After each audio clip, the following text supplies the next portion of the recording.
Do not screw with the regulator. If that regulator is compromised, you would go subatomic. What does that mean? It means that you would enter a quantum realm. What does that mean? It means that you would enter a reality where all concepts of time and space become irrelevant as you shrink for all eternity. Everything that you know and love, gone forever. Apa yang disebut dari cuplikan video tadi ya, kira-kira? Ya, kuantum. Kata kuantum sering kita temukan pada kuliah-kuliah fisika dan kimia seperti fisika kuantum, kimia kuantum, dan lain-lain. Kuantum sendiri apa sih sebenarnya? What is actually quantum? Okay, it comes from the Latin quantus, which means how much, right? And I bet that when you think of quantum, you're thinking of something microscopic, something subatomic, right? Something like that. You're trying to measure something and it's in discrete quantities, right? Okay, so here's how I view quantum. Jadi, kuantum merupakan gambaran tentang sifat fisik alam pada skala atom dan partikel subatomik. Hah? Subatomik? Iya, subatomik. Subatomik itu seperti atom hidrogen yang memiliki satu elektron dan satu proton. Jadi, satu elektron dan satu proton inilah yang disebut sebagai subatomik atau materi kuantum. Now know that each of these elements consists of a nucleus, which is tiny. The metaphor that Rutherford himself used was it's like a fly in the center of the cathedral.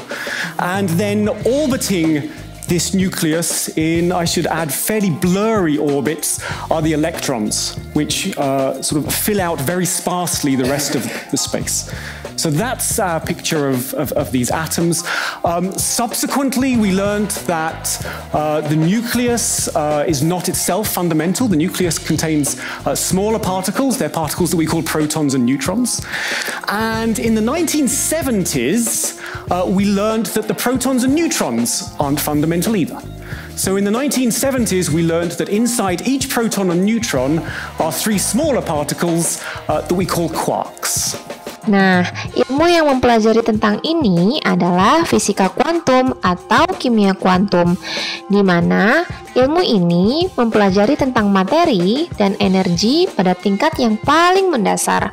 Ini bertujuan untuk mengungkap sifat dan perilaku dari penyusun alam. Kita juga bisa melihat peristiwa ini pada film Ant-Man seperti berikut ini. Where are you? Go subatomic. Go subatomic. Oh no.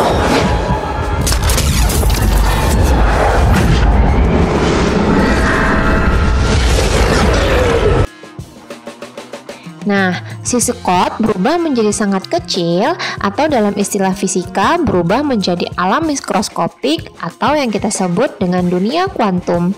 Jika tadi kita melihat adegan film Ant-Man, sekarang kita bertanya apa sih fungsi ilmu kuantum?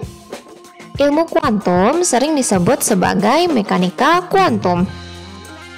Mekanika kuantum adalah deskripsi matematis yang tepat tentang perilaku elektron dalam sistem kimia.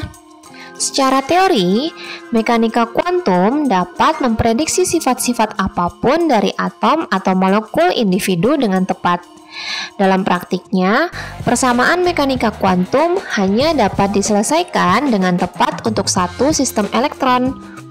Tetapi, seiring perkembangannya, banyak metode yang dibuat untuk menyelesaikan sistem multi-elektron. Berikut ini merupakan model atom dari mekanika kuantum. Jadi, menurut teori kuantum, sebuah elektron hanya dapat eksis dalam jumlah terbatas dari tingkat energi terkuantisasi. Ini juga mengajarkan kita bahwa tidak ada dua elektron dalam sistem yang sama yang dapat berada dalam keadaan energi yang sama pada waktu yang sama dan bahwa semua keadaan energi diisi dari tingkat terendah hingga tertinggi.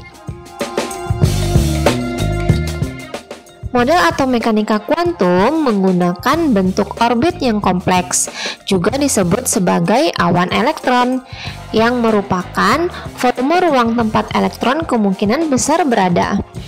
Akibatnya, model ini didasarkan pada probabilitas keberadaan elektron pada orbital. Artinya, posisi elektron pada suatu orbital tidak dapat kita ketahui, yang hanya dapat kita tentukan adalah kebolehjadiannya saja. Mungkin kita butuh contoh untuk memahami maksudnya. Nah, kita analogikan kayak gini nih. Rehan masuk dalam ruangan. Kemudian, Rehan menutup ruangannya, maka orang di luar ruangan hanya bisa memberikan penjelasan bahwa Rehan ada di ruangan tersebut. Tapi tidak tahu pasti posisi Rehan di sebelah mana. Bisa di tengah ruangan atau di pojokan.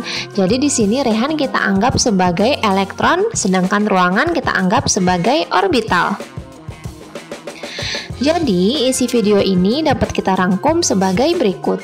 Pertama, model mekanika kuantum menjelaskan kemungkinan penempatan elektron di dalam atom dengan menjelaskan tingkat energi utama, tingkat energi, orbital, dan spin elektron. Kedua, model mekanika kuantum adalah sifat dualistik elektron di mana dapat menjadi gelombang dan juga partikel.